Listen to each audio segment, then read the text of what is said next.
How are you all today? എല്ലാവരും എങ്ങനെയാണെന്ന്?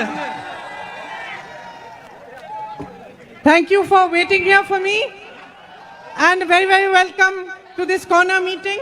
എനിക്ക് വേണ്ടി നിങ്ങൾ കാത്തുനിന്നതിന് നിങ്ങളോട് നന്ദി പറയുന്നു. അതുപോലെ തന്നെ ഈ മീറ്റിംഗിലേക്ക് നിങ്ങൾ എല്ലാവരെയും ഞാൻ സ്വാഗതം ചെയ്യാം. I'm here with my colleagues Sunny Joseph ji, who is your candidate, Sanjeev Joseph ji, Chandran Tillakeri ji and Martin George ji. ഇന്ന് ഈ വേദിയിൽ ശ്രീ സണ്ണി ജോസഫ് ഉണ്ട്, നിങ്ങളുടെ സ്ഥാനാർത്ഥി. അതുപോലെ തന്നെ ശ്രീ സജീവ് ജോസഫ്, ശ്രീ ചന്ദ്രൻ തില്ലങ്കേരി തുടങ്ങിയവരും ഈ വേദിയിലുണ്ട്.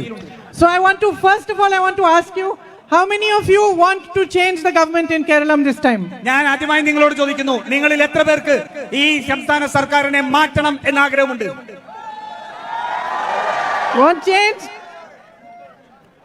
If you look back at the 10 years of the government that has been in place in Kerala, what do you see? നിങ്ങൾ കഴിഞ്ഞ 10 വർഷക്കാലത്തെ ഈ LDFന്റെ കേരളത്തിലെ സർക്കാരിനെ കുറിച്ച് നിങ്ങൾ ആലോചിക്കുമ്പോൾ നിങ്ങൾക്ക് എന്താണ് മനസ്സിൽ വരുന്നത്?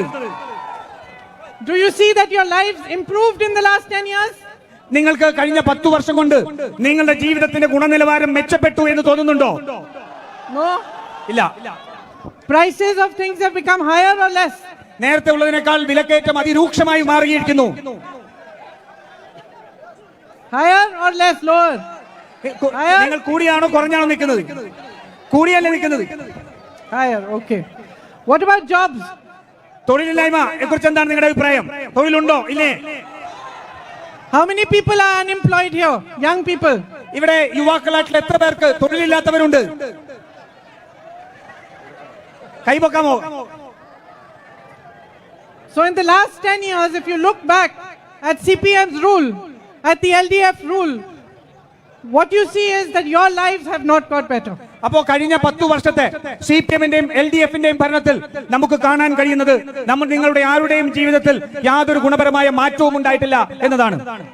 I'm now the MP of Wayanad for the last 1 year, a little more than 1 year, and I see very closely the problems and the struggles that you face. ഞാൻ കഴിഞ്ഞ ഒരു വർഷമോ അതിലധികവുമായിട്ട് വയനാടിന്റെ MP ആണ്. അതുകൊണ്ട് ഞാൻ നിങ്ങൾ അനുഭവിക്കുന്ന ഓരോ പ്രശ്നങ്ങളും ഏറ്റവും അടുത്ത് നിന്ന് കാണുന്നയാൾ കൂടിയാണ്. I can see that all of you have struggled and worked extremely hard to educate your children. And most young people I come across are well educated. എനിക്ക് കാണാൻ കഴിയുന്നുണ്ട്, നിങ്ങൾ ഓരോരുത്തരും നിങ്ങളുടെ മക്കളുടെ ജീവിതം കെട്ടിപ്പടുക്കുന്നതിന് വിദ്യാഭ്യാസത്തിന് വേണ്ടി കഠിന പ്രയത്നം ചെയ്യുന്നവരാണ്. ഈ കേരളത്തിൽ ഒട്ടേറെ അഭ്യസ്തവിദ്യരായ ചെറുപ്പക്കാർ ഉണ്ടായപ്പോഴും അത് വലിയൊരു കഠിന പ്രയത്നമായി മാറുകയാണ്. When I come across young people in Kerala who are well educated, very, very often they don't have jobs. ഞാൻ ഇവിടുത്തെ യുവാക്കളായിട്ടുള്ള ആൾക്കാരെ, വലിയ നല്ല പഠിത്തമുള്ള നല്ലപോലെ വിദ്യാഭ്യാസമുള്ള ചെറുപ്പക്കാരെ കാണുമ്പോൾ അവരിൽ പലർക്കും ജോലിയില്ല എന്നുള്ളത് മനസ്സിലാക്കുന്നുണ്ട്. And if they do have jobs, those jobs are outside the state. ഇനി അവർക്ക് തൊഴിലുണ്ടെങ്കിൽ ആ തൊഴിൽ എല്ലാം സംസ്ഥാനത്തിന് പുറത്താണ്. So the opportunities that you could have in your state itself have been reduced. അപ്പോൾ നമ്മുടെ സംസ്ഥാനത്ത് തന്നെ ഉണ്ടായിരുന്ന ഈ തൊഴിലവസരങ്ങളെല്ലാം വളരെയധികം കുറഞ്ഞു പോയിട്ടുണ്ട് എന്ന് കാണാം. As MP in Wayanad, I have learned what a jewel Kerala is. ഞാൻ വയനാടിന്റെ MP എന്നുള്ള നിലയിൽ ഞാൻ മനസ്സിലാക്കിയിട്ടുണ്ട് കേരളം എന്നുള്ളത് എത്രമാത്രം രത്നത്തെ പോലെ അമൂല്യമാണ് എന്ന് ഞാൻ മനസ്സിലാക്കിയിട്ടുണ്ട്. If there is one state which has resources, natural beauty, opportunities for tourism, opportunities for jobs in every possible way, it is this state. ഈ രാജ്യത്ത് ഒരു സംസ്ഥാനമുണ്ടെങ്കിൽ അത് ടൂറിസത്തിന്റെ രംഗത്താണെങ്കിലും വിദ്യാഭ്യാസ രംഗത്തിലാണെങ്കിലും അതുപോലെ തൊഴിലവസരങ്ങളുടെ കാര്യത്തിലാണെങ്കിലും എല്ലാം കേരളമാണ് ഈ രാജ്യത്തുള്ള ഒരേ ഒരു സംസ്ഥാനം. അത്രയേറെ സാധ്യതകൾ ഇവിടെയുണ്ട്. You are an ideal for the rest of the country. നിങ്ങൾ ഈ രാജ്യത്തിന്റെ മറ്റ് സംസ്ഥാനങ്ങൾക്ക് മറ്റ് പ്രദേശങ്ങൾക്ക് ഒരു മാതൃകയാണ്. Your social fabric in which for centuries people of all religions, everybody has lived together peacefully. It's an example for the rest of India. നമ്മുടെ ഈ സംസ്ഥാനത്തിന്റെ മതസൗഹാർദ്ദം അതുപോലെ തന്നെ നമ്മുടെ സാമൂഹികമായ ഇഴയടുപ്പം ഈ രാജ്യത്തെ മറ്റുള്ള എല്ലാവർക്കും വേണ്ടി എല്ലാ മതങ്ങളിൽപ്പെട്ടവരും ഒരുമിച്ച് സൗഹാർദ്ദത്തോടുകൂടി ജീവിക്കുന്നത് ഒരു മാതൃകയാണ്. And your greatest asset is the people of Kerala. Intelligent, hardworking, diligent. ഈ കേരളത്തിന്റെ ഏറ്റവും വലിയ ആസ്തി അല്ലെങ്കിൽ ഏറ്റവും വലിയ വിഭവങ്ങൾ എന്ന് പറയുന്നത് ഈ കേരളത്തിലെ ജനങ്ങൾ തന്നെയാണ്. വിവേകബുദ്ധിയുള്ള വിദ്യാഭ്യാസമുള്ള ഏറ്റവും നല്ല ചെറുപ്പക്കാർ തന്നെയാണ് ഇവിടുത്തെ ഏറ്റവും വലിയ ആസ്തി. And extremely well educated. വളരെ നല്ല രീതിയിൽ തന്നെ വിദ്യാഭ്യാസ യോഗ്യതയുള്ളവരാണ് അവർ. Wherever in the world I go, I am sure to bump into somebody from your state and to feel proud that he is an Indian. ഞാൻ ലോകത്തിന്റെ എവിടെ പോയാലും അവിടെയെല്ലാം വെച്ച് ഏതെങ്കിലും ഒരു മലയാളിയെ കാണാൻ ഇടവരാറുമുണ്ട്. അത് എനിക്ക് വലിയ അഭിമാനവും നൽകുന്നുണ്ട് ഈ സംസ്ഥാനത്ത് നിന്നുള്ളവരാണ് എന്നുള്ളത്. And yet here in Kerala, you have been victims of a corrupt government that has worked for corporates more than it has worked for you. പക്ഷേ അതിന്റെ ഒരു വിരോധാഭാസം എന്ന് പറയുന്നത് നമ്മുടെ ഈ കേരളത്തിൽ നിങ്ങൾ എല്ലാവരും അഴിമതിയുടെയും കുത്തകവൽക്കരണത്തിന്റെയും ഒരു സർക്കാരിന്റെ ദുർഭരണത്തിന്റെ ഇരകളാണ്. You have seen greed and corruption rule for the last 10 years. നിങ്ങൾ കണ്ടിട്ടുണ്ട് കഴിഞ്ഞ 10 വർഷം അഴിമതിയും അതുപോലെ തന്നെ അത്യാഗ്രഹവുമാണ് ഈ സംസ്ഥാനത്തെ ഭരിച്ചത്. Look at the healthcare system. The whole healthcare system is crumbling, even though the best nurses, doctors in the world are from Kerala. നിങ്ങൾ കേരളത്തിലെ ആരോഗ്യ രംഗത്തെ നോക്കുക. ഈ ആരോഗ്യ രംഗം മുഴുവൻ തകർച്ചയിലാണ്. ഈ ലോകത്തെ ഏറ്റവും നല്ല ഡോക്ടർമാർ അതുപോലെ തന്നെ ആരോഗ്യ പ്രവർത്തകർ ഉള്ളപ്പോഴും കേരളത്തിലെ ആരോഗ്യ രംഗം തകർച്ചയിലേക്ക് പോവുകയാണ്. The state is burdened by debt, and as I said, there's record unemployment. ഈ സംസ്ഥാനം അത്തരത്തിൽ വലിയ റെക്കോർഡായിട്ടുള്ള തൊഴിലില്ലായ്മയിൽ സർവകാല റെക്കോർഡ് ഇട്ടിരിക്കുന്ന ഒരു സർക്കാരാണ്. We all know how contracts are awarded in Kerala today. നമുക്ക് എല്ലാവർക്കും അറിയാം ഈ സർക്കാരിന്റെ കീഴിൽ എങ്ങനെയാണ് കരാറുകൾ നൽകപ്പെടുന്നത് എന്നുള്ളത്. And now that the elections are coming closer, it's pretty obvious that there has been a secret deal between the LDF and the BJP. ഇപ്പോൾ തെരഞ്ഞെടുപ്പ് അടുക്കുമ്പോൾ നമുക്ക് വളരെ വ്യക്തമായി തന്നെ കാണാൻ കഴിയും ഇന്ന് LDFും BJPയും തമ്മിൽ ഒരു രഹസ്യ ധാരണ ഉണ്ട് എന്നുള്ളത്. We have seen massive theft in Sabarimala, but nothing, not one word from the Prime Minister. Not a single proper inquiry. നമ്മൾ ശബരിമലയിൽ നടന്ന വലിയ സ്വർണ്ണ കൊള്ളയെ സംബന്ധിച്ച് നമ്മൾക്ക് എല്ലാവർക്കും അറിയാം. പക്ഷേ ഈ രാജ്യത്തിന്റെ പ്രധാനമന്ത്രിയിൽ നിന്ന് ഒരു വാക്ക് നമുക്ക് കേൾക്കാൻ കഴിയില്ല. നല്ല രീതിയിലുള്ള അന്വേഷണം പോലും നടക്കുന്നില്ല. All of us who oppose the Prime Minister and raise our voice against him have ED cases, income tax cases, CBI cases on us. But not a single one on the Chief Minister of Kerala. നമുക്ക് എല്ലാവർക്കും അറിയാം ഇന്ത്യയുടെ പ്രധാനമന്ത്രി നരേന്ദ്രമോദിക്കെതിരെ ശബ്ദിക്കുന്നവർക്കെല്ലാമെതിരെ ഇഡിയുടെ സിബിഐയുടെ income ടാക്സിന്റെ എല്ലാം കേസുകളുണ്ട്. പക്ഷേ കേരളത്തിന്റെ മുഖ്യമന്ത്രിക്കെതിരെ ഒരു കേസ് പോലും ഇവർക്കില്ല. The truth is that when in power for 10 years in this manner, a certain arrogance has crept into the government, into the ministers, into the leaders of the LDF. സത്യം എന്താണെന്ന് വെച്ചാൽ കഴിഞ്ഞ 10 വർഷം അധികാരത്തിലിരുന്ന ഈ സർക്കാരിന്റെ മന്ത്രിമാരിൽ മുഖ്യമന്ത്രിയിൽ അവരുടെ പ്രവർത്തകരിൽ ഒരു വലിയ ധാർഷ്ട്യം അധികാരത്തിന്റെ ധാർഷ്ട്യം അവരുടെ മേൽ സ്വാധീനം ചെലുത്തിയിരിക്കുന്നു. The sense of responsibility, of accountability that every leader should have towards the people, it's absent today. ജനങ്ങളോട് വേണ്ട സുതാര്യത അവരോട് കാണിക്കേണ്ട ഉത്തരവാദിത്വം അവരോട് മറുപടി പറയുക എന്നുള്ളത് ഈ സർക്കാരിന്റെ ഭാഗത്തു നിന്ന് നഷ്ടപ്പെട്ടിരിക്കുന്നു. Not just that, ideology is absent. അതുമാത്രമല്ല ഇന്ന് വലിയ ആശയപരമായ ശൂന്യത കൂടി ഇന്ന് കേരളത്തിലുണ്ട്. We all know the kind of attacks on minorities that have been taking place over the last 10 years. നമുക്കറിയാം കഴിഞ്ഞ 10 വർഷം ഈ രാജ്യത്ത് നമ്മുടെ മതന്യൂനപക്ഷങ്ങൾക്കെതിരെ നടക്കുന്ന ആക്രമണങ്ങളെ കുറിച്ച് നമുക്ക് എല്ലാവർക്കും അറിയാം. Sisters are beaten up in Chhattisgarh. They are ill treated. FCRA now has become such a big issue. I have worked with the sisters, the Missionaries of Charity in Delhi for many years. ഛത്തീസ്ഗഡിൽ കന്യാസ്ത്രീകൾക്കെതിരെ ആക്രമണം നടക്കുന്നു, അവരെ arrest ചെയ്യുന്നു, അതുപോലെ തന്നെ അവരെ ദേഹോപദ്രവം ഏൽപ്പിക്കുന്ന അവസ്ഥ. ഈ രാജ്യത്ത് ഇന്ന് FCRA പുതിയ നിയമ ഭേദഗതി കൊണ്ടുവന്നിരിക്കുകയാണ്. ഞാൻ തന്നെ ഈ കന്യാസ്ത്രീ മഠങ്ങളിൽ ഞാൻ പ്രവർത്തിച്ചിട്ടുള്ള ഒരാളാണ്. And the last time I went to one of their homes, they were describing to me how they get raided, how many papers and documents they have to constantly be harassed for by the income tax department, and how in every way the government was trying to stop their work. ഞാൻ കഴിഞ്ഞ പ്രാവശ്യം അവരുടെ ഒരു ഭവനത്തിൽ ഒരു ആശ്രയ കേന്ദ്രത്തിൽ പോയപ്പോൾ അവരെന്നോട് പറയുകയായിരുന്നു എങ്ങനെയാണ് അവരെ ഇന്ന് ഈ ഭരണകൂടം പീഡിപ്പിച്ചുകൊണ്ടിരിക്കുന്നത്, അവർക്കെതിരെ എന്തൊക്കെ രേഖകളാണ് ആവശ്യപ്പെടുന്നത്, അവരെ എല്ലാം ബുദ്ധിമുട്ടിക്കുന്ന സമീപനമാണ് ഇന്ന് രാജ്യത്ത് BJP ചെയ്യുന്നത്. I remember one of the sisters who I have known for more than 20 years. She was telling me how they came at 3-4 in the morning, entered into the parlors of the sisters, and how difficult it was for them to deal with it. എനിക്ക് 20 വർഷമായിട്ട് എനിക്ക് നേരിട്ടറിയാവുന്ന ഒരു കന്യാസ്ത്രീ എന്നോട് പറഞ്ഞു എങ്ങനെയാണ് പുലർച്ചെ 3 മണിക്കും 4 മണിക്കും ഇവർ അവിടെ താമസിക്കുന്നിടത്തേക്ക് കടന്നു കയറി വന്ന് അവരെത്രമാത്രം ബുദ്ധിമുട്ടുകളാണ് ഉണ്ടാക്കിയതെന്ന് അവരെന്നോട് നേരിട്ട് പറഞ്ഞു. Let me finish speaking after that. ഞാൻ പ്രസംഗത്തിന് ശേഷം സംസാരിച്ചതിന് ശേഷം ആ കുട്ടിയെ വിളിക്കാം. So I was saying that these ladies are brave, courageous women who choose a path of service, and yet they are being harassed in this manner. And the LDF has chosen to make a deal with the BJP, who harasses them like this. Sorry, Azan. Okay. Sorry.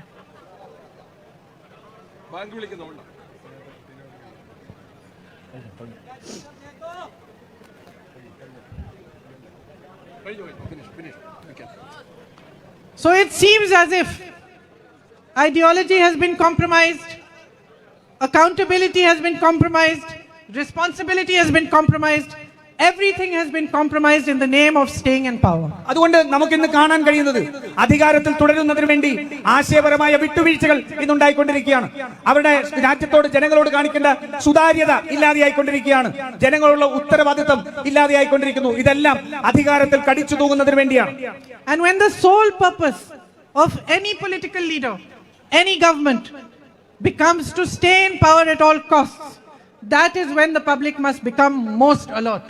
അതുകൊണ്ട് ഏത് ഒരു പാർട്ടിയോ അല്ലെങ്കിൽ അതിന്റെ നേതാവോ അധികാരത്തിൽ തുടരുന്നതിന് വേണ്ടി എല്ലാറ്റിലും വിട്ടുവീഴ്ച ചെയ്ത് എന്തു വില കൊടുത്തും അധികാരത്തിൽ കടിച്ചു തൂങ്ങുക എന്നത് മാത്രമാവുമ്പോൾ ഈ രാജ്യത്തെ ജനങ്ങൾ കുറെ കൂടി ജാഗരൂകരായി മാറേണ്ടതുണ്ട്. Each one of you here has a responsibility towards your family, its future, towards your state and towards your country. ഇവിടെ നിൽക്കുന്ന ഓരോ മനുഷ്യർക്കും അവരുടെ കുടുംബത്തോട്, അവരുടെ മക്കളോട്, ഈ രാജ്യത്തോട്, ഇവിടുത്തെ മറ്റ് സമൂഹങ്ങളോട് ഒരു ഉത്തരവാദിത്വം നിർവഹിക്കേണ്ടതായുണ്ട്. I meet tribal people in Wayanad. I see the difficulties they face. There is so much to learn from them, and yet they have major issues of healthcare. They have difficulty reaching places where they can get treatment, medication. I meet farmers who tell me that they are happier farming and growing their products in Karnataka than in Kerala because they get better facilities from the government. ഞാൻ ആദിവാസി വിഭാഗങ്ങളിലുള്ള മനുഷ്യരുമായി വയനാട് കാണാറുണ്ട്. അവരെ സംബന്ധിച്ചോളം എത്രമാത്രം വലിയ വിഭവങ്ങളും അനുഭവജ്ഞാനവും അവർക്കുണ്ടെങ്കിലും അവരുടെ ജീവിതം വലിയ ദുരിതത്തിലാണ്. അവർക്ക് ആരോഗ്യ രംഗത്ത് എത്തണമെങ്കിൽ തന്നെ, അവർക്ക് മറ്റുള്ള സ്ഥലങ്ങളുമായി അവർക്ക് ബന്ധം സ്ഥാപിക്കണമെങ്കിൽ എല്ലാം അവർ വലിയ ബുദ്ധിമുട്ട് നേരിട്ടുകൊണ്ടിരിക്കുകയാണ്. അതുപോലെ തന്നെ നമ്മുടെ കർഷകർ കേരളത്തിൽ കൃഷി ചെയ്യാൻ കഴിയാത്ത സാഹചര്യം അവർക്കുണ്ടാവുന്നു. അയൽ സംസ്ഥാനങ്ങളായ കർണാടകയിലും തമിഴ്നാട്ടിലും പോയി നമ്മുടെ കർഷകർക്ക് പണിയെടുക്കേണ്ടതായി വരുന്നു.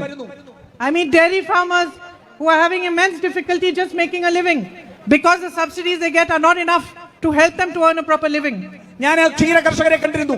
അവർക്ക് ലഭിക്കുന്ന സബ്സിഡിയും മറ്റ് ആനുകൂല്യങ്ങളും അവർക്ക് വളരെ ചെറുതായ പരിമിതപ്പെട്ടതിനാൽ അവർക്ക് അവരുടെ ജീവിതം മുന്നോട്ട് കൊണ്ടുപോകാൻ രണ്ടറ്റം മുൻപിക്കാൻ കഴിയാത്ത അവസ്ഥയിലാണ് അവർ ഉള്ളത്. Homestay owners who have beautiful homestays that they are running in the most beautiful surroundings, but no support from government to help them build their businesses. വന്യമൃഗ സംഘർഷം അത് നമ്മുടെ കർഷകരെ ഏറ്റവും പ്രതികൂലമായി ബാധിക്കുന്നതാണ്.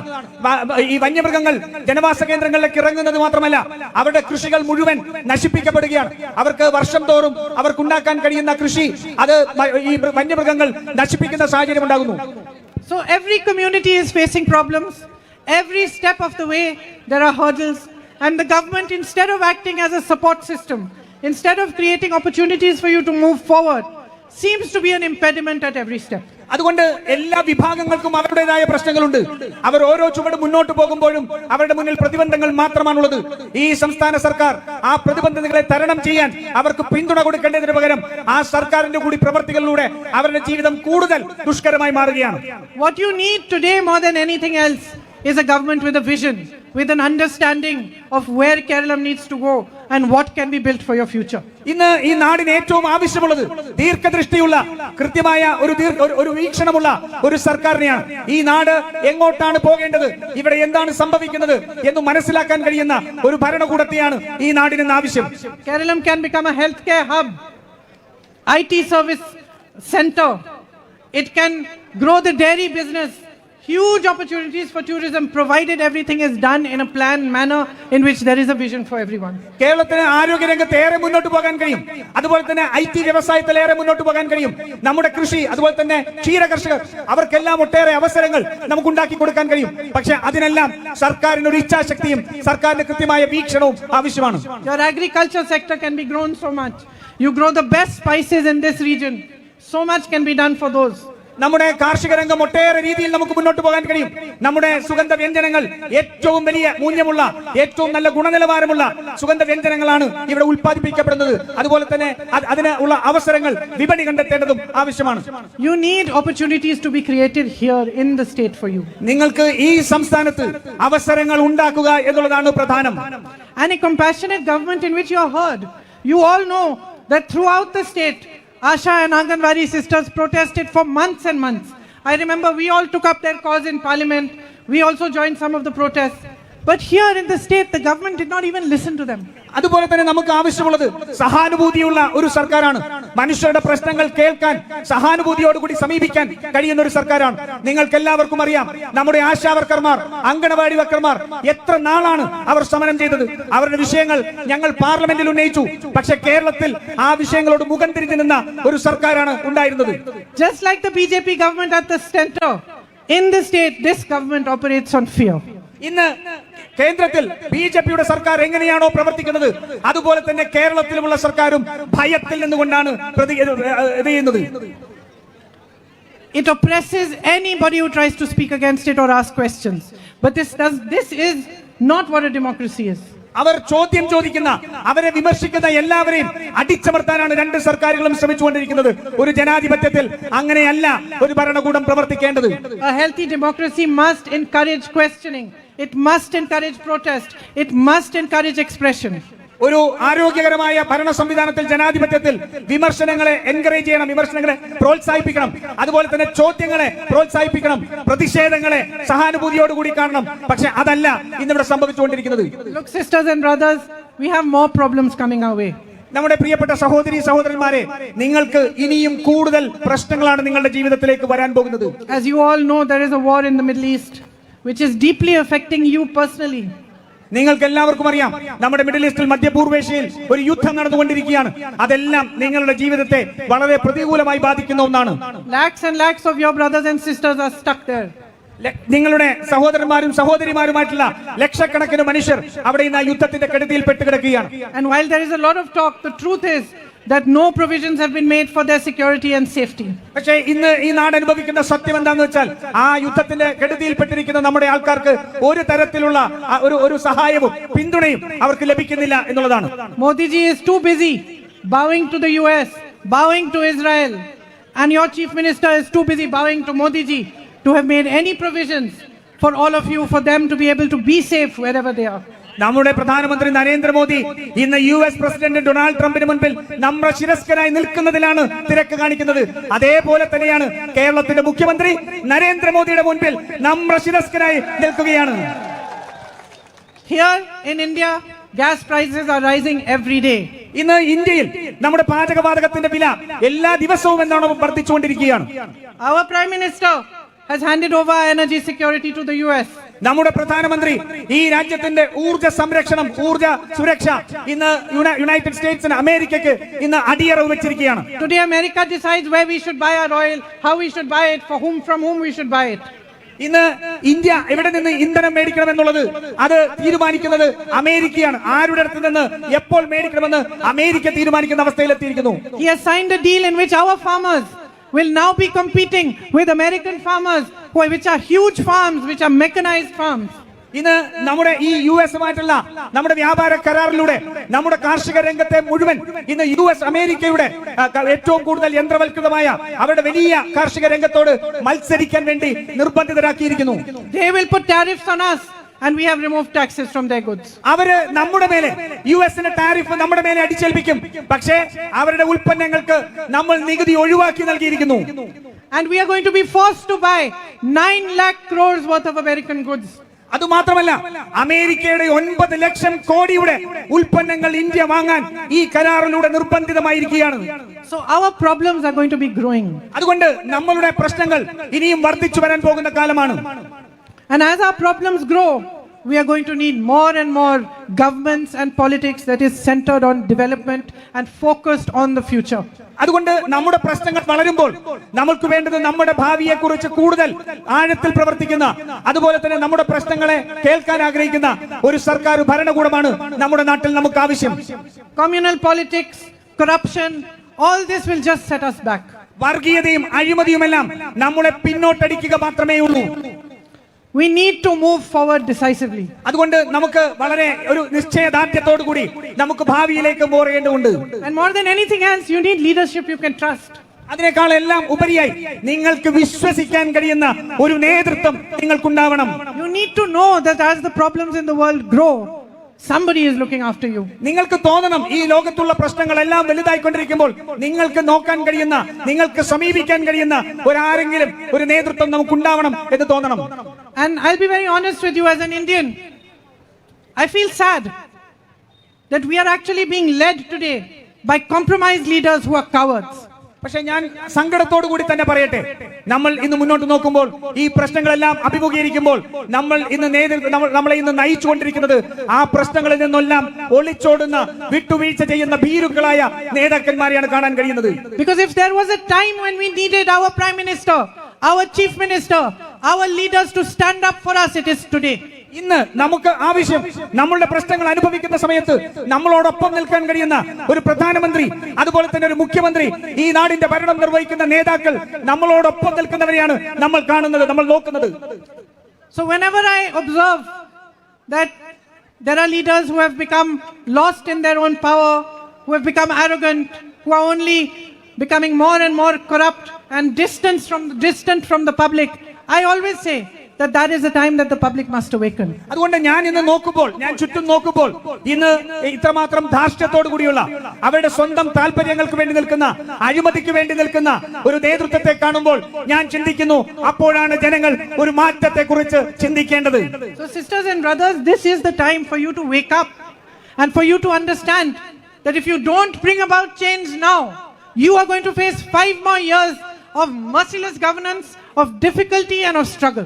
അതുകൊണ്ട് എന്റെ പ്രിയപ്പെട്ട സഹോദരി സഹോദരന്മാരെ, ഇതാണ് ആ സമയം.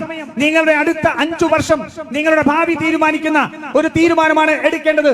കരുണയില്ലാത്ത, നമ്മുടെ ജനങ്ങളോട് പിന്തുണ നൽകാത്ത ഒരു സർക്കാരിനെ മാറ്റേണ്ട സമയമാണ് ഇന്ന്. As an MP from this area who understands your struggles, who sees what difficulties there are in getting work done, I feel frustrated because there's so much more we can do if we work together, and there are so many times where we want to do things but we cannot do it because of the state government. ഞാൻ കേരളത്തിന്റെ ഈ മേഖലയിൽ നിന്നുള്ള ഒരു MP എന്ന നിലയ്ക്ക് എനിക്ക് തന്നെ പലപ്പോഴും വല്ലാത്ത അസ്വസ്ഥത ഉണ്ടാക്കുന്നു. നമ്മൾ ഒരു കാര്യം ചെയ്യാൻ പോകുമ്പോൾ അതിനെ സമ്മതിക്കാത്ത ഒരു ഭരണ സംവിധാനം ഇന്നിവിടെ ഉണ്ട്. കാര്യങ്ങൾ മുന്നോട്ട് പോകുന്നതിന് തടസ്സമുണ്ടാക്കുന്ന ഭരണ സംവിധാനം. പലപ്പോഴും നമ്മൾ എന്തെങ്കിലും ചെയ്യാൻ നോക്കുമ്പോൾ നമ്മളെ പിറകോട്ട് വലിക്കുന്നു. ഇത് കാണുമ്പോൾ ഞാൻ തന്നെ അസ്വസ്ഥപ്പെടാറുണ്ട്. So you need to think deeply about these last 10 years of your life, about the kind of support that you have got from the government, and you need to understand how much it will make a difference to your lives if you bring about change today. അതുകൊണ്ട് കഴിഞ്ഞ 10 വർഷം നിങ്ങളുടെ ജീവിതത്തിൽ ഉണ്ടായ പ്രശ്നങ്ങളെ കുറിച്ച് നിങ്ങൾ ചിന്തിക്കണം. ആ സമയത്ത് നിങ്ങളോടൊപ്പം ഒരു സർക്കാർ ഉണ്ടായിരുന്നോ എന്ന് നമ്മൾ ചിന്തിക്കണം. അത് ഒരു മാറ്റത്തിന് വേണ്ടിയിട്ടുള്ള വോട്ട്, പുതിയ നമ്മുടെ ഈ ജനങ്ങളുടെ പ്രശ്നങ്ങളോടൊപ്പം നിൽക്കുന്ന ഒരു സർക്കാരിന് വേണ്ടിയുള്ള ഒരു മാറ്റത്തിന് വേണ്ടി നിങ്ങൾ തീരുമാനമെടുക്കണം എന്ന് മനസ്സിലാക്കണം. As someone who works in Kerala and who has had the honor of being elected to parliament by the people of Kerala, I urge you, think about yourselves when you vote. അതുകൊണ്ട് കേരളത്തിൽ നിന്ന് തിരഞ്ഞെടുക്കപ്പെട്ട ഒരു MP എന്ന നിലയിൽ നിങ്ങൾ എന്നെ തിരഞ്ഞെടുത്ത് നിങ്ങൾ നൽകിയ സ്നേഹത്തിന്റെ പേരിൽ നിങ്ങളോട് ഞാൻ അഭ്യർത്ഥിക്കുകയാണ്, നിങ്ങൾ ചിന്തിക്കുക. ഒരു മാറ്റത്തിന് വേണ്ടിയുള്ള വോട്ടിനെ കുറിച്ച് നിങ്ങൾ ചിന്തിക്കുക. Think about your future, your children's future, the opportunities for education, opportunities for jobs, what the government will do for you, what the different political parties are offering for you, and then make an informed choice. നിങ്ങളുടെ ഭാവിയെ കുറിച്ച് നിങ്ങൾ ചിന്തിക്കുക, നിങ്ങളുടെ കുടുംബങ്ങളെ കുറിച്ച് നിങ്ങൾ ചിന്തിക്കുക, നിങ്ങൾക്കുള്ള തൊഴിൽ അവസരങ്ങളെ കുറിച്ച് നിങ്ങൾ ചിന്തിക്കുക, നിങ്ങളുടെ ജീവിതത്തിൽ ഉണ്ടാക്കേണ്ട മാറ്റങ്ങളെ കുറിച്ച് നിങ്ങൾ ചിന്തിക്കുക. എന്നിട്ട് ഏത് രാഷ്ട്രീയ പാർട്ടിയാണ് നിങ്ങളോട് എന്താണ് ഈ തെരഞ്ഞെടുപ്പിന്റെ മുദ്രാവാക്യമായി പറയുന്നത് എന്ന് ചിന്തിക്കുക. The UDF has set forth 5 guarantees called Indira guarantees, which we are offering in this if we come to government. UDF അധികാരത്തിലേക്ക് വന്നാൽ നമ്മൾ ജനങ്ങളോട് വാഗ്ദാനം ചെയ്യുന്ന 5 ഗ്യാരണ്ടികളുണ്ട്. The first is free bus travel for women all across the state. അതിൽ ആദ്യത്തേത് ഈ സംസ്ഥാനത്ത് മുഴുവനുള്ള KSRTC ബസ്സുകളിൽ നമ്മുടെ സ്ത്രീകൾക്ക് സൗജന്യമായ യാത്രയാണ്. We have done this successfully in Karnataka. ഇത് നമ്മൾ കർണാടകത്തിൽ വളരെ വിജയപ്രദമായി നടപ്പാക്കിയ ഒന്നാണ്. We want to give 1000 rupees monthly assistance to all college going girls. അതുപോലെ തന്നെ നമ്മുടെ കോളേജിൽ പഠിക്കുന്ന വിദ്യാർത്ഥിനികൾക്ക് അവർക്ക് ഒരു മാസം 1000 രൂപയുടെ പണം അവർക്ക് അവരുടെ അക്കൗണ്ടിലേക്ക് നമ്മൾ നൽകുകയാണ്. നമ്മൾ നൽകുന്ന പിന്തുണയാണ്. And along with a special ministry for senior citizens, we want to give a welfare pension of 3000 rupees per month to all the senior citizens and vulnerable people. അതുപോലെ തന്നെയാണ് നമ്മൾ മുതിർന്ന പൗരന്മാർക്ക് വേണ്ടി പ്രത്യേകമായ ഒരു വകുപ്പ് നമ്മൾ രൂപീകരിക്കും. അതുപോലെ തന്നെ അവർക്ക് നൽകുന്ന സാമൂഹിക സുരക്ഷാ പെൻഷൻ 3000 രൂപയായി വർദ്ധിപ്പിക്കും. We would like to give 25 lakhs of health insurance per household, so that if anybody falls sick in the home, whether they have a serious disease like cancer or a heart disease or anything, all the cure, medicine, surgery, everything, all the healthcare up to 25 lakh rupees would be taken care of by the government. അതുപോലെ തന്നെയാണ് നമ്മൾ ഒരു കുടുംബത്തിന് 25 ലക്ഷം രൂപയുടെ സമഗ്ര ആരോഗ്യ insurance നമ്മൾ നൽകുന്ന ഗ്യാരണ്ടിയാണ്. ഒരു കുടുംബത്തിൽ ഏറ്റവും ഗുരുതരമായ ക്യാൻസർ പോലെയുള്ള രോഗങ്ങൾ സംഭവിച്ചാൽ ആ കുടുംബത്തിലെ ആർക്കാണെങ്കിലും 25 ലക്ഷം രൂപ വരെയുള്ള ചികിത്സ, അവരുടെ മരുന്നുകൾ അവർക്ക് സൗജന്യമായി ലഭ്യമാക്കും. Again, this is something we did successfully in Rajasthan when there was a Congress government there. നേരത്തെ പറഞ്ഞതുപോലെ തന്നെ ഇത് നമ്മുടെ രാജസ്ഥാനിൽ കോൺഗ്രസ് ഗവൺമെന്റ് ഉണ്ടായിരുന്ന സമയത്ത് നമ്മൾ വളരെ വിജയപ്രദമായി നടപ്പിലാക്കിയ പദ്ധതിയാണ്. For all those young boys and girls who want to start a small business of their own, we want to give 5 lakh rupees of an interest-free loan so that you can make a start. അതുപോലെ തന്നെ നമ്മുടെ യുവാക്കളായ സംരംഭകർക്ക്, നമ്മുടെ യുവതി യുവാക്കൾക്ക് അവർക്ക് സംരംഭങ്ങൾ കണ്ടെത്തുവാൻ, തൊഴിൽദാതാവാൻ അവർക്ക് 5 ലക്ഷം രൂപയുടെ പലിശയില്ലാത്ത വായ്പ നൽകുന്നതാണ് നമ്മുടെ മറ്റൊരു guarantee. These are the 5 guarantees. But in addition to this, under a UDF government, the compensation for human-wildlife conflict will be increased by 50%. ഇത് നമ്മൾ പറഞ്ഞിരിക്കുന്ന 5 ഗ്യാരണ്ടികളാണ്. അതിനു പുറമെ ഞാൻ പറയാൻ ആഗ്രഹിക്കുന്നു, നമ്മുടെ മനുഷ്യ വന്യമൃഗ സംരക്ഷണ സംഘർഷത്തിൽ മരണപ്പെട്ടു പോകുന്നവർക്ക് കൊടുക്കുന്ന നഷ്ടപരിഹാരം 50% നമ്മൾ വർദ്ധിപ്പിക്കും. We will try our best to give you this compensation within 7 days. നമ്മൾ പരമാവധി ഈ ഒരു ആക്രമണം ഉണ്ടായാൽ ആരുടെങ്കിലും ജീവൻ നഷ്ടപ്പെട്ടാൽ 7 ദിവസത്തിനുള്ളിൽ അവർക്ക് നഷ്ടപരിഹാരം നടക്കുന്നതിനുള്ള പരമാവധി ശ്രമം നമ്മൾ നടത്തും. We want to strengthen and modernize the early warning systems. അതുപോലെ തന്നെ നമ്മൾക്ക് ഈ ആക്രമണങ്ങൾ ഉണ്ടാവുന്ന മുൻകൂട്ടി നൽകുന്ന സംവിധാനം, ആ സംവിധാനത്തെ നമ്മൾ ശാക്തീകരിക്കുകയും ആധുനികവൽക്കരിക്കുകയും ചെയ്യും. And identify hotspots in which this conflict is at its highest so that we can provide crop insurance there. അതുപോലെ തന്നെ ഇത് ഈ ആക്രമണം നടക്കുന്ന ഹോട്ട്സ്പോട്ടുകൾ, കൂടുതലായി നടക്കുന്ന സാധ്യതയുള്ള സ്ഥലങ്ങൾ നമ്മളത് മനസ്സിലാക്കി അവിടെ കൃത്യമായ പ്രതിരോധ സംവിധാനങ്ങൾ നമ്മൾ തീർക്കും. But this is just a very small part of all that we want to do.